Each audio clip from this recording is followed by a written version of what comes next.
Shalom, this is Levi Shore. Welcome back to Sweet and Torah. All right, so this Shabbos is past Shabbos, Parsha, Chukas. I was in the Shul right near where I live, and Rabbi Rubin, he asked an interesting question. I'm going to tell you his question first, and then Bezrat Hashem, I think Hashem gave me a very interesting answer about all this. We're going to see really a secret of Mashiach. Okay, so his question was this. Moshe Rabbeinu in Parsha Chukas, he's coming with the Jewish people, and they're going to fight this war against Og Melech Bashan. Og was this giant. I mean, it's very interesting. The Midrashim say that he actually survived the flood in the days of Noah, and he was like kind of on the outside of the ark. He wasn't allowed inside the Teva, inside the ark, but the Midrashim say he was like in a raft outside, or he was on the outside of the ark, and he survives the flood. And then he founds him and Sichon. That's another story we're not going to go into right now, another giant. But he starts his kingdom in what would be modern day Jordan, to the north of modern day Jordan. It was a kingdom called Bashan. Some of it may be in the Golan region of Israel right now. I had to check it out a little more. And Moshe Rabbeinu, Moses, he was scared to fight this war against Og, because Og had a merit of the mitzvah of Pidyon Shvuyim, of the mitzvah of rescuing hostages, which is very, very relevant to, unfortunately, what's happening now, and the hostages in Gaza. Bezrat Hashem, maybe they'd be freed immediately. But Moshe was scared because the merit of this mitzvah was so great, and he felt like the merit would still protect Og now, and he was scared to fight this war against Og. So then Rabbi Rubin, he contrasts this with in Masechta Avodah Zarah, Beis Amud Beis. It talks about after Mashiach comes, all the rest of the nations are going to come to get the reward. And it says first, Edom's going to come, the Roman Empire. Who? I mean, like Julius Caesar is not coming. So who's the modern day Roman Empire? What's the final form of the Roman Empire? It's the USA. And they're going to take and they're going to claim that, like, we built all these marketplaces, and we built bridges, and we built these great cities, and we did it all. And we have, great, sewer systems and water treatment, systems all throughout America, all throughout Europe, the Europeans too, all for the Jews to learn Torah. Hashem's going, no. No. You built all those bridges, all those lovely bridges. We have this lovely bridge passing over, I think it's the Susquehanna from Maryland to Delaware. And guess what they do? You got to pay a toll. There's a toll like right after the bridge. You're coming, the other way from Delaware. You got to pay the toll. So no, it's like you didn't build a bridge so Jewish people could easily get over these rivers. You just wanted to make money. You wanted to collect tolls, and all the great marketplaces. So what are the great marketplaces? And now we live in an age. We have Walmarts and Costco's and Targets and Amazon. We have all these great marketplaces. Like, you just did it for your own personal desires. You wanted every physical pleasure of the world, and that's why you built these marketplaces. You don't get the reward. So what Hashem was saying is, he did a mitzvah because you helped the Jewish people learn Torah, and you helped bring on, the world to Yemotza Mashiach and Olam Haba. You played a part, but that wasn't your intention. It was, not l'shem shamayim. It was not for the sake of heaven, not in the name of heaven, not for Hashem's benefit. You did all this. So too, the Midrash says that this is the case of Og. Og, the Midrash tells us, was not acting l'shem shamayim. He wasn't telling Avraham that his nephew Lot had been captured in the war of the 4 kings against the 5 kings to help Avraham do this mitzvah. He had selfish reasons. He thought that Avraham may die in this war, and then he wanted to marry the beautiful Sarah Imenu. He wanted to marry the beautiful Sarah, and he was hoping that Avraham would die, that Abraham would die in the war. All right, let's take a brief look at what the mitzvah is. It's very interesting. We're going to use Wikipedia today, which they just have it lined up pretty good, so it's just easy to take a look at it today. And then we'll take a look at what I think the answer may be. So it's interesting. So in Bava Basra, in the Gemara in Bava Basra, the Gemara calls it a Mitzvah Rabbah, like a great mitzvah. And someone in captivity, someone that's held hostage, it's considered worse than starvation and death. Now, what's really fascinating is, I don't think this is included in the Taryag mitzvahs. I don't think it's included in the 613 mitzvahs, but yet this is called a mitzvah rabbah, which is really fascinating. So Rambam is not then writing about it in his Sefer Mitzvos, in the book of the Mitzvahs. He's writing about it in the Mishnah Torah, and it's written about in the Shulchan Aruch. We'll see Rabbi Yosef Karo. So what Rambam says is, he says, the redeeming of captives takes precedence over supporting the poor or clothing them. There is no greater mitzvah than redeeming captives, hostages, for the problems of the captive. It includes they're hungry, they're thirsty, they're not being given appropriate clothes, they don't really, not allowed to bathe, shower, sometimes go to the restroom. They're just in horrible conditions, and they're in danger of their lives too. Ignoring the need to redeem captives goes against these Torah laws. Do not harden your heart or shut your hand against your fellow, against your friend. So here is the actual, I believe this is one of the 613 mitzvahs that Rambam's bringing here. And he says there's also one of the 613 mitzvahs of don't stand by, your friends when your friend's blood is shed. So these are the derisa mitzvahs. So I think why it's the great mitzvah is there's a couple derisa mitzvahs that are taking place in this great mitzvah of Pidyon Shvuyim, of rescuing hostages.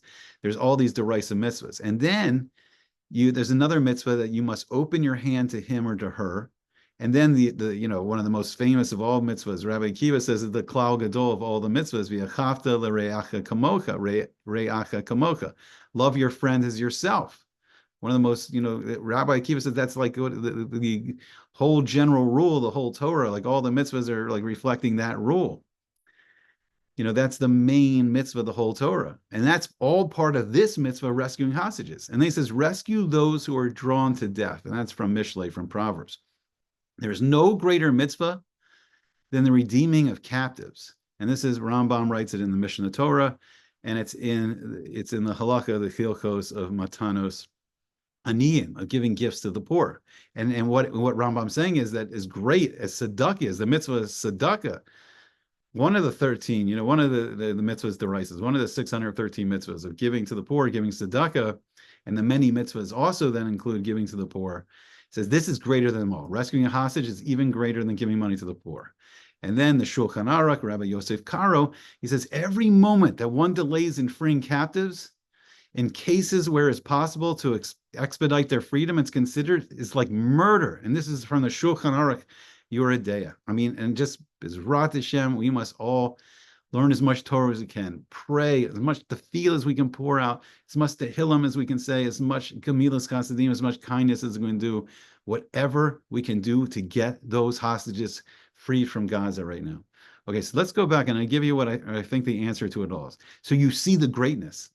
The Gemara of Bava Basra is calling rescuing hostages the great mitzvah, the Mitzvah Rabbah, and we see how many derisa mitzvahs are tied into it. And this was Rabbi Rubin's question.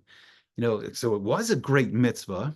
It was a great mitzvah that Og did, telling Avraham and giving this mitzvah to Avraham to rescue Lot, who was being held prisoner as a hostage in this war. So it was a great mitzvah, even though he was doing it, lo l'shem shemaim. He was not doing it for Hashem's sake. He was doing it for his own selfish reasons.